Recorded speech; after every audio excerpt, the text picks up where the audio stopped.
ఒక్కొక్క వ్యక్తి యొక్క జీవితం చెక్కబడడానికి కారణం ఒక్కొక్కసారి తోబుట్టువులు అవుతారు. Playing it in my way అని సచిన్ టెండూల్కర్ ఒక పుస్తకం రాశారు.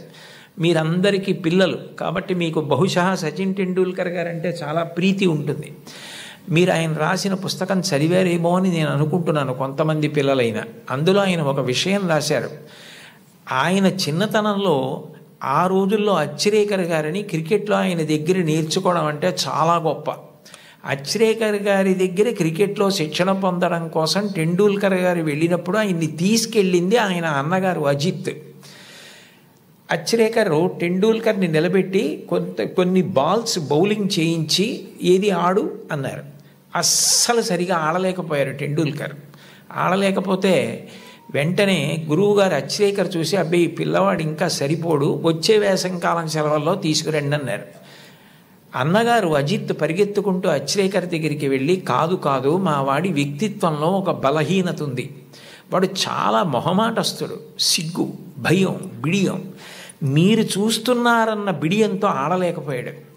మీరు సరే నువ్వు కాసేపు ఆడుతుండు, నాకు పనుంది అని దయచేసి మీరు కొంచెం దూరంగా వెళ్ళిపోయి మా వాడి ఆట తీరు పరిశీలించండి, అప్పుడు మీకు నచ్చకపోతే మా వాడిని తీసుకోవద్దన్నారు.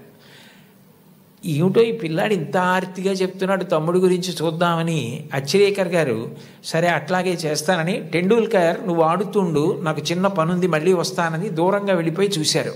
అద్భుతమైన స్ట్రైట్ డ్రైవ్స్ కొడుతున్నాడు టెండూల్కర్ గారు. చూసి ఆశ్చర్యపోయినటువంటి అచ్రేకర్ తిరిగి వచ్చి టెండూల్కర్ని శిక్షణ ఇవ్వడానికి తీసుకున్నారు.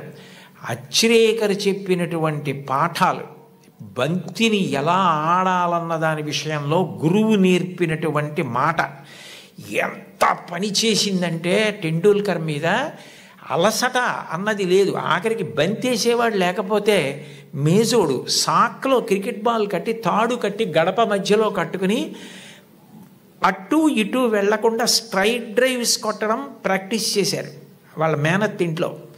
ఆ తర్వాత భారతరత్న అయ్యారు టెండూల్కర్. ఆయన గొప్పతనం ఎక్కడుందంటే టెండూల్కర్ది, అంత గొప్పవాడై భారతరత్న అయిన తర్వాత, పార్లమెంట్ మెంబర్ అయిన తర్వాత గురువుగారు అచ్రేకర్ మరణిస్తే ఆయన వెళ్ళి పాడి మోసాడు టెండూల్కర్. అది గురువు పట్ల ఇవ్వవలసిన గౌరవం. తల్లి తండ్రి ఎంత గొప్పవారో గురువు అంత గొప్పవాడు.